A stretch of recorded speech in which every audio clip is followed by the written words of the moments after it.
Sir రష్మిది ఒక tweet బాగా viral అవుతుంది. ఏంటంటే ఆమె ఎప్పుడో 2020లో మాట్లాడిన ఇంటర్వ్యూలో కాస్టింగ్ కౌచ్ గురించి మాట్లాడారు. అది ఇప్పుడు వైరల్ అవుతుంది. అండ్ ఆ వీడియోని ఇప్పుడు వైరల్ చేయకండి, అది నేను ఎప్పుడో మాట్లాడాను, అండ్ ఇప్పుడు జరిగేదానికి మళ్ళీ పీపుల్ మిస్లీడ్ అవుతారు అని చెప్పేసి అంటున్నారు. మీరు దీని గురించి ఏమంటారు సార్? మనం ఒక ఒపీనియన్ చెప్తున్నప్పుడు if it is related to only casting couch or rape, there are two different things. Casting couch is different, raping is different. నేను ఆల్రెడీ దీనికంటే అమ్మాయి కంటే ముందు మనం ఆల్రెడీ మీకు టీవీలోనే ఎక్కడో చెప్పాను, చాలా విపులంగా చెప్పాను. కొంతమంది ఇష్టపడ్డారు, కొంతమంది ఇష్టపడలేదు. సో అదే సారాంశాన్ని తను ఏమని చెప్పిందంటే, అప్పుడు చెప్పిన వీడియోని ఎందుకు పెట్టారంటే వీళ్ళతో తప్పులేదు, పెట్టేవాళ్ళు. అప్పుడు చెప్పింది కరెక్ట్గానే చెప్పింది కదా. నువ్వు ఇష్టం ఉండి నువ్వు పైకి రావడం కోసం తొందరగా నువ్వు ఆఫర్ చేసి పైకి వచ్చేసిన తర్వాత లేదా ఫ్లాప్ అయిపోయిన తర్వాత ఇప్పుడు మళ్ళీ నన్ను ఆ విధంగా వాడుకున్నారంటో తప్పు అని చెప్పింది. అది ఇప్పుడు వర్తిస్తుంది.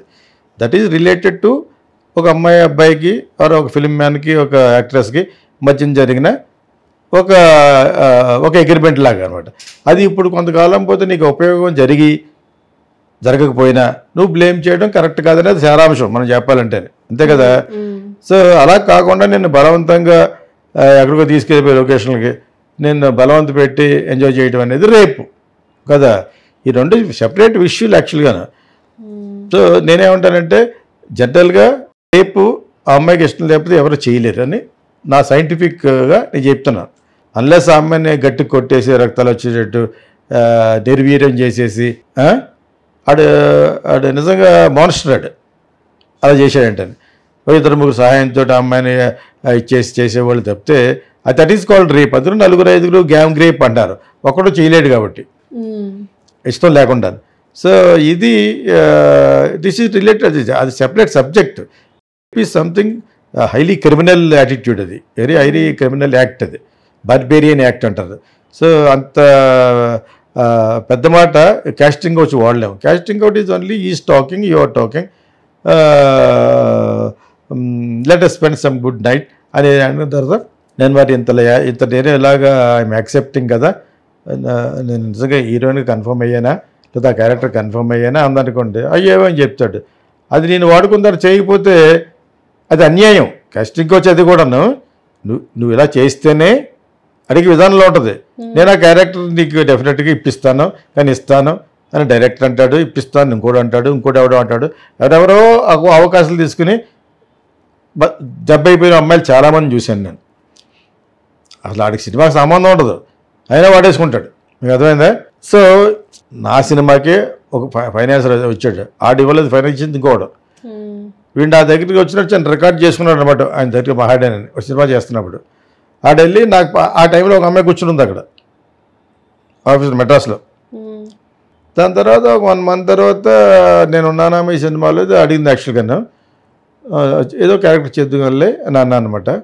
తర్వాత చెప్పలేక చెప్తుంది, మీరు ఆన్లైన్ మీకు ఫైనాన్స్ చేస్తున్నారంటే నాకు ఎవడే ఫైనాన్స్ చేయట్లేదు, నేనే చేస్తున్నాను, లాస్ట్లో ఏమైనా కావాలంటే ఒక 50-60 లక్షలు తీసుకుంటానని అన్నాను. మీకు ఆల్రెడీ ఫైనాన్స్ చేస్తున్నట్టు మీ దగ్గర పార్ట్నర్ ఉన్నట్టు నన్ను వాడేసుకున్నాడండి అన్నట్టు. అది ఇంకా ఉన్నారు, ఇక్కడ ఉన్నారు, బతికున్నారు. ఈ మెడ్రాస్లో జరిగింది. ఆ అమ్మాయి ఎవరో గుర్తు రావట్లేదు నాకు. అయ్యో ఇదేంటే పాపం ఇలా, నీకు ఏమాత్రం జ్ఞానం ఉన్నా నాకు ఒకసారి నువ్వు ఇంటికి వచ్చినప్పుడు ఫోన్ చేయాలి కదా అంటే, సార్ మీ మీద రెస్పెక్ట్, మీరే కదా పరిచయం చేస్తున్నారు, నా ఆఫీసులో కూర్చున్నా పరిచయం చేశాను వాడు ఎవడొద్దని. అదే ఇప్పుడు. సో దీన్ని ఎక్స్ప్లాయిటేషన్ అంటారు. కాస్టింగ్ కౌచ్ కంటే భయంకరంగా నీకు ఇది ఇస్తా అని చెప్పి మబ్బి పెట్టి చీప్ ఫెలోస్ వాళ్ళు ఉంటారనమాట. సో అదే అప్పుడే మర్చిపోయారు, అయిపోయింది, అంతా అయిపోయింది. జనరల్గా ఇది ఎక్కడ జరుగుద్ది అంటే, మంచి ఫామ్లో ఉన్న ప్రొడ్యూసర్ కానీ ఫామ్లో ఉన్న డైరెక్టర్లు కానీ వాళ్ళు they will take it for granted అనమాట. ఆ అమ్మాయి, ఆ రేష్మి అనే అమ్మాయి గురించి మాట్లాడుతున్న అవసరం వచ్చిందిగా మాట్లాడుతున్న అమ్మాయి తను బాగుంటుంది. నేను ఆ గుంటూరు కారణంలో అమ్మాయి ఎక్స్ప్రెషన్స్ బాగా లైక్ చేసిన తర్వాత 2-3 చోట్ల ఎక్కడో కానీ చూశాను. ఇది బాగుంటుంది యాక్చువల్గా. She maintains also very well. ఈ అమ్మాయి తెలుగు అమ్మాయి అని అప్పుడు తెలిసింది నాకు. ఇన్స్టాలో కూడా 2-3 సార్లు చూసినట్టున్నాను. She looks good. సో ఎంత బాగా తెలుగు మాట్లాడుతుందంటే తెలుగు అమ్మాయి అనుకున్నాను యాక్చువల్గా. ఇప్పుడు నువ్వు చెప్తుంటే నేర్చుకుందని అన్నావు కదా, బట్ అదర్వైజ్ అమ్మాయి చెప్పింది చాలా 100% కరెక్ట్. అది ఎప్పుడు వర్తించి ఒకవేళ అమ్మాయికి అన్యాయం జరుగుద్దేమో అది వాడకనే అంటుంది. ఎవరికి అన్యాయం జరుగుద్ది? ఎవరైనా నువ్వు చెప్పిందే జరుగుద్ది. నువ్వు ఆఫర్ చేయకపోతే మాస్టర్ నీతో పడుకుంటాడు. ఇప్పుడు అతను నీ చేయి జారిపోతున్నట్టుగా వాళ్ళ భార్య కలిసింది కాబట్టి, సుమలత అనే ఆమె కలిసింది కాబట్టి, ఆ అమ్మాయి నేను కొట్టింది కాబట్టి, నేను ఆ మాస్టర్ని సెపరేట్ చేసింది కాబట్టి, ఇప్పుడు నీకు కాంట్రాక్ట్ పొజిషన్లో అతనిపై కేసు వేసావు. ఏదో నుంచి విడిపోయావంటే సినిమాలు వచ్చి కూడా పోతాయి కదా. ఇటువంటి పొజిషన్లో నువ్వు ఆత్మరక్షణ చేసుకోవడానికి నువ్వు మళ్ళీ కెరీర్ బాగుండటం కోసం అతని మీద కేసు వేసాం. వేసేమో చాలా ఆలోచించాలి. ఇది యాక్చువల్గా ఇంకా కొంచెం నీకు అతనికి సంబంధించిన హీరోలకు కానీ వాళ్ళ దగ్గరికి పట్టుకెళ్ళి సామరస్యంగా చేసుకుంటే బెటర్. కానీ అలా చేసినా కూడా వాళ్ళ అడ్వాంటేజ్ తీసుకుంటారు వాళ్ళు. ఇలా కేసు వేయడమే కరెక్ట్, ఇలా అల్లరి చేయడమే కరెక్ట్. ఒకటి చేస్తే 100 మంది కరెక్ట్ అవుతారు. కానీ ఆగదు. ఛాంబర్కి వెళ్ళి రిపోర్ట్ చేస్తేనే ఆగలేదనే వీడియోలు పెడుతుంటే ఈ అమ్మాయి కాదు వేరే వాళ్ళు ఇక్కడ వాళ్ళు ఏం చేయగలరు? హీరోని పిలుస్తారా? నేను 5-6 హీరోల పేర్లు చెప్పాడు, ఎవడో పెట్టాడు, అందరి గురించి పెట్టాడు, అందరంటే మెయిన్ హీరోల గురించి పెట్టాడు. వాళ్ళు ఎలా చేశారని వెళ్ళినా కూడా ప్రస్తుతం వెళ్ళదు. ఇక నెక్స్ట్ ఆ వచ్చే 2-3 వేషాలు కూడా రావని. వీళ్ళు వెళితే అసలు రావు, వెళ్ళినా వాళ్ళు ఏం చేయలేదట. మీకు అర్థమైందా? అంచేత ఛాంబర్లోనూ వీళ్ళు పెట్టుకున్న ఇవి ఏమి వర్కౌట్ అవ్వు. ఇక్కడ ఏంటంటే అతను ఫేమస్లో ఉన్నాడు, అతను ఏదో విధంగా పడగొట్టాలని కొంతమంది ఉంటారు. ఫేమస్లో ఉన్నాడని పగడగొట్టాలనుకున్నాడు ఎవరు? ఈ అమ్మాయిని సపోర్ట్ చేస్తూ నువ్వు ఫిట్టింగ్ పెట్టి అంటారు, నువ్వు అల్లరి చేయమంటారు. ఓకేనా? నిజంగా శ్రేయోభిలాషులు అనుకున్న వాళ్ళు ఏం చేస్తారంటే అతనితో మాట్లాడుకుని ఇంకో ఎవరైనా మధ్య వస్తున్న పెద్దవాళ్ళని పెట్టి చేయించంటే అది జరగదు. పెద్దవాళ్ళు పెట్టి మాట్లాడి వినవు. ఎందుకంటే నువ్వు షూటింగ్ నుంచి బయటికి రా, చంపేస్తాను గింపేస్తాను అన్నాడు పుష్ప 2లోనే. షూటింగ్ నుంచి బయటికి రాలి అందరూ ఎదుర్కొంటాను, హీరో ఎదుర్కొంటాను. అదే కానీ నిజమైతే అతను తప్పు చేసినట్టే లెక్క. నీకు ఎంత అథారిటీ ఉన్నా కూడా ఆ మనిషి నీ మనిషి కాదు కదా, పరాయి మనిషి. నువ్వు డ్యాన్స్ డైరెక్టర్గా అసిస్టెంట్గా ఉన్నంత మాత్రాన తప్పు. ఇది మరి వాళ్ళ భార్య సూచించింది, ఎవరు సూచించారో మాస్టర్ తప్పులేదు అంటది ఒకసారి భర్తగా. ఆ అమ్మాయిదే తప్పు అని ఆ అమ్మాయి అంటది. ఓకేనే? ఆ అమ్మాయి తప్పులేదు నా షూటింగ్లో ఉన్నవాళ్ళు చెప్తున్నారు. డైరెక్ట్గా వెళ్ళిపోయి నువ్వు 10 నిమిషాల్లో బయట రాకపోతే నేను ఇచ్చేస్తాను ఇండస్ట్రీ లేకుండా చేస్తాను అని అంటాం పొరపాటుది. అది చాలా నిరక్షరాస్యుడు మాట్లాడే మాట, ఉక్రోషంతో మాట. నువ్వు ముందు నీ వైఫ్ని కట్ చేసుకోవాలి. నీ వైఫ్ ద్వారా అమ్మాయి భయపడుతుంది. ఓకేనా? నువ్వు అక్కడ డ్యాన్స్ చేస్తున్నప్పుడు హీరోలు అందరూ ఎదురుకుంటూ వెళ్ళిపోయి నువ్వు బయటకు వచ్చి అన్నాడట. అదే మీకు అప్పుడు చాటింగ్ కూడా అందులో అన్నీ ఉన్నాయి, అది దగ్గర రికార్డ్ చేసింది. ఎందుకు చేసింది? కాట్పాట్ పొజిషన్లో నిస్సహాయ స్థితిలో చేసింది. ఇటువంటివి చేస్తే మటుకు అతను శిక్ష పడాలి, ఈ అమ్మాయికి న్యాయం కూడా జరగాలి. మనం చెప్పేటప్పటికీ ఒక లెవెల్ వరకు అడుగుతావు నువ్వు. ఆ లెవెల్ వరకు నేను ఇద్దరు తరపున మాట్లాడి ఇద్దరు ఫ్యూచర్ పోకూడదు అని చెప్పాను. ఇది విన్న తర్వాత డెఫినెట్గా ఎలాగలా చేయగలవు? నువ్వేంటి చేసి బొంగు ఆపేది? అలాంటి వాళ్ళు 2-3 కలిస్తే నువ్వు ఉండవు, ఆ అమ్మాయి ఉంటుంది. So that is not correct. నువ్వు అలాగే నువ్వు ఫస్ట్ నీ భార్యను సంస్కరించుకో. మీ భార్యలో అమ్మాయిని వెళ్ళి కొట్టేసి వచ్చిందట. ఎందుకు కొట్టింది? నీతో పడుకున్నది కొట్టింది. నువ్వు ఎందుకు పడుకున్నావు? నువ్వు చిన్న బుల్లు కూర్చోవా? అమ్ములు బేబీవా నువ్వు? అదే సినిమాలో అంటుంది, అతడు సినిమాలోను. వీటేదో కాంప్లైమే అనుకున్నారు, చాలా కాంప్లికేటెడ్ బాయ్, వీటి నల్ల తాచుపం అంటే ఉంటుంది కదా త్రిష. అలాగా నువ్వు అనుకున్నంత ఇది కాదు, ఆడు తాడులాగా ఉండే తాచుపం అంటే కట్లపం అంటే ఆ టైప్లో ఉంటుంది కదా. ఆ టైపులో నువ్వేమన్నా చిన్న బుల్లి కాంప్లైన్ బాయ్వా? రోడ్లో వెళ్ళిపడితే కొరకవారు. నువ్వు అమ్మాయితో అంత ఎంజాయ్ చేస్తావు. చేసిన తర్వాత ఇప్పుడు నీ భార్య వల్ల అమ్మాయి దూరం అయిపోవాలి, నీ భార్య అందరూ బాగుండాలి. ఆ అమ్మాయి మట్టుకు సినిమాలు రాకూడదు చేస్తానని అంటున్నావు. ఒక షూటింగ్కి వెళ్ళి పెద్ద సినిమాకి షూటింగ్కి వెళ్ళి నేను ఇచ్చేస్తానంటే అతనితో పొరపాటు.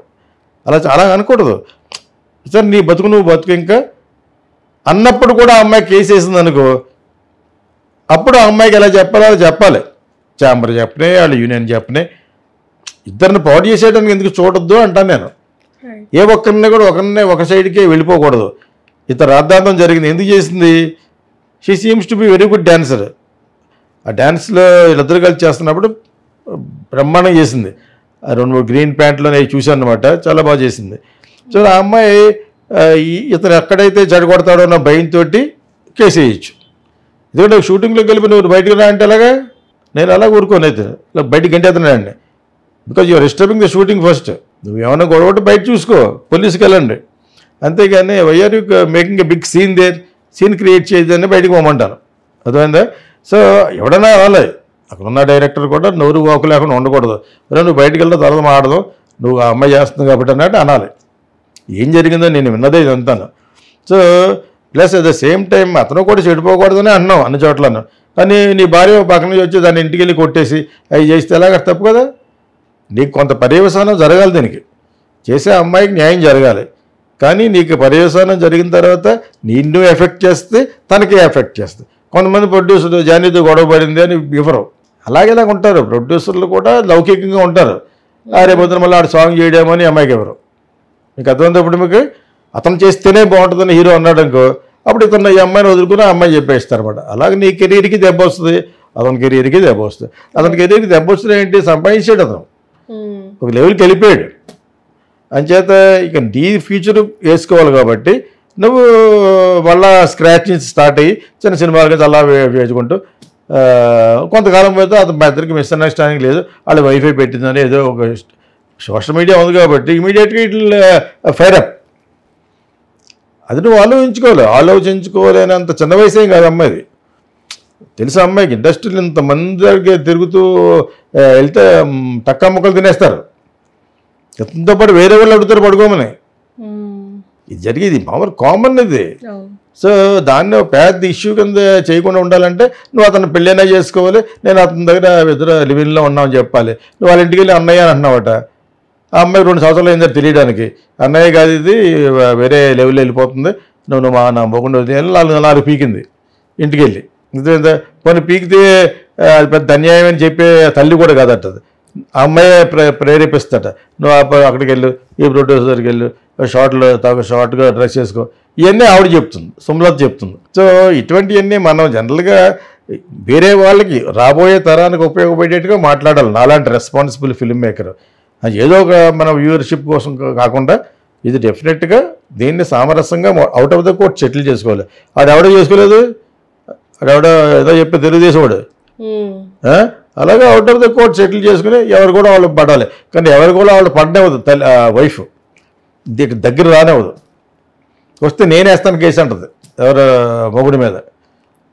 ఏ భార్య ఒప్పుకుంటుంది వేరే వాళ్ళతో నువ్వు వెళ్ళి ఉంటానంటే ఈ రోజు కాకపోతే రేపైనా మొహం వద్దు పెళ్ళం మీద బయటకు పోమంటాడు. అందులో వాళ్ళ రిలీజన్ కదా చాలా ఈజీ అది, తలాక్ అంటానికి కదా.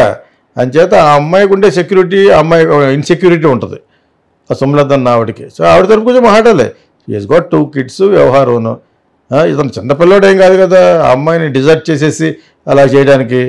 అంచేత ఇది చాలా వరకు కోర్టు వరకు వెళ్ళటం కరెక్ట్. వీటికి బుద్ధి వస్తుంది, ఇతను లాంటి వాళ్ళు చాలామంది బుద్ధి వస్తుంది, ఆ అమ్మాయి లాంటి వాళ్ళు బుద్ధి వస్తుంది, ఆ అమ్మాయి బుద్ధి వస్తుంది, ఆ పిల్లల లాంటి వాళ్ళకి బుద్ధి వస్తుంది. ముగ్గురికి వస్తుంది ఇక్కడ, ముగ్గురు కరెక్ట్ కాదు.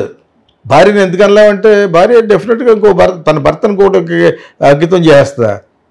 అదే జగపతి బాబు సినిమాలో ఉంటుంది, నా మొగుడు నమ్మేద్దాని అంటది కదా ఆమెని, అదేనా ఆవిడ శుభలేఖ ఏదో శుభాస అదేదో సినిమా. ఇది యాక్చువల్లీ ఇంగ్లీష్ సినిమా, అది ఇట్స్ యాక్చువల్గా ఒక ఇంగ్లీష్ సినిమాని దాన్ని ఇంకో డైరెక్టర్ సొగసు చూడధర్మాన్ని తీశాడు. అదే కథని ఎస్వి కృష్ణారెడ్డి తీశాడు. వాళ్ళ అదేదో అంటారు దాన్ని శుభ మీద వస్తుంది, శుభలగ్నమా శుభలగ్నం ఆ టైప్లో ఏదో ఉంటుంది, అందులో భర్తను అమ్మేస్తుంది. సో అలా ఎవరిని చేస్తారా సినిమాలు కాబట్టి ఉంటుంది. ఏమో డబ్బుల కోసం చేసేవాళ్ళు ఉంటారు ఈ రోజుల్లోనూ. నువ్వు 100 కోట్లు ఒక 10 కోట్లు ఇస్తాను మీ ఆయనకి, నువ్వు వదిలేసి నువ్వు వాడితే హ్యాపీగా వెళ్ళిపోతే పోరా అని. అప్పుడులా లేదు కదా, ఇప్పుడు సెంటిమెంట్ లేదు, ఏమీ లేదు. 10 కోట్లు బ్యాంకులు వేసుకుని బతుకుద్ది. వీడు మళ్ళీ పెళ్లి కూడా చేసుకోకలేదు. నేను చెప్తానంటే ఇది డాన్సర్ల మధ్యన జరిగింది కాబట్టి ఆ అమ్మాయి యొక్క ప్రాస్పెరిటీ గురించి ఆ అమ్మాయి ట్రై చేస్తుంది భార్య, ఆ అమ్మాయి యొక్క పైకి రావడం కోసం అమ్మాయి ట్రై చేస్తుంది. వీడి మట్టుకు lust Karan Johar lust stories తీసాడు. అలాగా వ్యామోహం, కామం, సులువుగా దొరికేది, అసిస్టెంట్లు ఎగబడి మీద ఎగబడి మిగతా అసిస్టెంట్లు, మిగతా డాన్సర్లు ఇవన్నీ కలిసి వెరసి వీడి కన్ను మీను కానకుండా పోవడం అనేది వెరీ ఈజీ. జరుగుతుంది ఇదే. మనం వాస్తవం మాడుతుంటే చాలా గట్టుగా మాడుతున్నాడు. ఇంకేం మాడతాం, మాడితే ఈడు మంచోడు, లేకపోతే ఈ అమ్మాయి మంచిది, వీళ్ళిద్దరు కదా అమ్మాయి మంచిది, లేకపోతే ఈడు చెడ్డోడు, ఇది చెడ్డోడు, వీళ్ళిద్దరి కంటే దుర్మార్గులు సుమలత అని చెప్తామా? అంత పరిచయం లేదు కదా మనకి. ఓవరాల్గా ఒక కేస్ స్టడీ చేస్తున్నప్పుడు ఇది యాక్చువల్గా కేస్ స్టడీ చేస్తున్నట్టు లెక్క. ఒక్కొక్క వీడియోలో ఏమేమి పెడుతున్నారు అది కూడా కరెక్ట్గా తమ్ములైన ఒకటి పెడతాడు, లోపల ఒకటి ఉంటుంది. అంచేత ఇటువంటి అడిగినప్పుడు మీలాంటి అడిగినప్పుడు నాలాంటి వాడు చెప్తున్నప్పుడు కొంచెం రెస్పాన్సిబుల్గా చెప్పాలి. వాళ్ళకి మంచిగా జరగాలని కోరుకోవాలి. ఏదో దొరికారు కదా అని చెప్పేసి ముగ్గురు చెడగొట్టేద్దాం అనుకునే వాళ్ళు కూడా ఉంటారు. Not correct. ఏదో మన వ్యూవర్షిప్ కోసం అది తప్పది. అమ్మాయికి మంచి జరగాలి, భార్యకి డెఫినెట్గా మంచి జరగాలి. అతనికి కూడా జరగాలి. అతను మంచి ఇప్పుడు నిన్న కాక మన నేషనల్ అవార్డు వచ్చింది.